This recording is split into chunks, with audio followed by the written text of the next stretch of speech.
वादी सिंध की तहजीब बहुत पुरानी है। इस वीडियो में हम वादी सिंध की तहजीब के बारे में बात करेंगे। सखर बराज से दरिया सिंध जब कुछ आगे बढ़ता है तो दरिया के मशरकी किनारे पर खैरपुर की रियासत आबाद थी, जो अब पाकिस्तान का हिस्सा है। खैरपुर के सामने दरिया के पार लाड़काना का शहर आबाद है।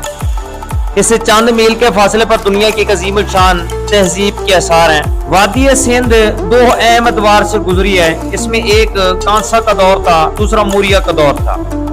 विस्नेट स्मिथ का ख्याल था कि यहाँ कांसा का दौर कभी आया ही नहीं, क्योंकि मूरिया और से पहले के कोई आसार दरियाफ्त ही नहीं हुए थे। मगर इन आसार के दरियाफ्त होने के बाद सारे नजरिए एकदम बदल गए। 1925 में महरीन आसार कदीमा ने इस शानदार दरियाफ्त का ऐलान किया, जिसका कदीम अदम में कोई जिक्र ही नहीं था। जिस खास खंडर दो शहरों के नाम सिर्फ फहरिस्त थे। हर शहर 2 और 3 हजार कबल मसीह के दरमियान में अपने अरूज के जमाने में एक मुरब्बा मील फैला हुआ था। इस कदीम तरीन सकाफत के 2 शहर मोहनजोदाड़ो और हड़प्पा थे। इनमें मोहनजोदाड़ो जनूबी शहर था और सिंध के किनारे आबाद था, और बलाई शहर हड़प्पा पंजाब के दरिया रावी के किनारे आबाद था। इन शहरों के मकान कई मंजिला ठोस पुख्ता ईंटों से बने हुए थे। इनमें रिहायशी सहूलतें मतलब पानी की निकासी, गुस्ल खाने और बैतुल खला भी थे। सारे कदीमा के इन शहरों में आबादी का नक्शा भी लाजवाब था। इमारतों के 400 ज़रब 200 गज के मुस्ततील सिलसिले थे, जिनमें वसी सड़कें और उम्दा छोटी गलियां थी। दुनिया में कहीं और शहरी आबादी ऐसा इंतजाम नहीं मिला जो इस कदर पेचीदा और नफीस हो। इतने कदीम जमाने में भी एक मंसूबे के तहत इनको कायम किया गया था।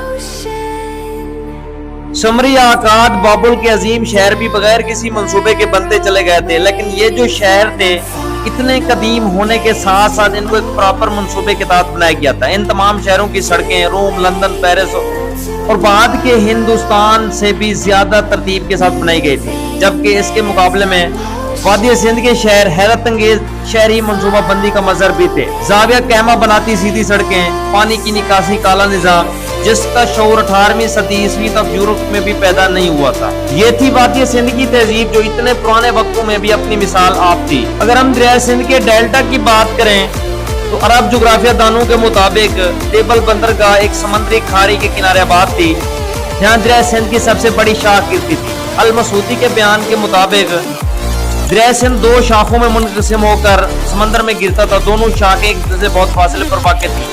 एक दाना शहर लोहानी के पास और दूसरा कच्छ की सरहद के करीब था, जहाँ ये सिंध सागर के नाम से मशहूर थी। दरिया सिंध को सैलाबों की सरजमीन भी समझा जाता है, जहाँ बहुत से कदीम आसार मिलते हैं, जहाँ आर्यों का मुकद्दस वेद लिखा गया, और इन्हीं मैदानों में आर्यों की मशहूर 10 राजाओं की जंग भी हुई। सिकंदर के सलार सिलबक्स को 305 में चंद्रगुप्त मौर्य ने उसे इन्हीं मैदानों में शर्मनाक शिकस्त दी थी। अगर इन्फॉर्मेशन अच्छी लगे तो हमारे चैनल को सब्सक्राइब कर लें और वीडियो को लाइक कर दें। शुक्रिया।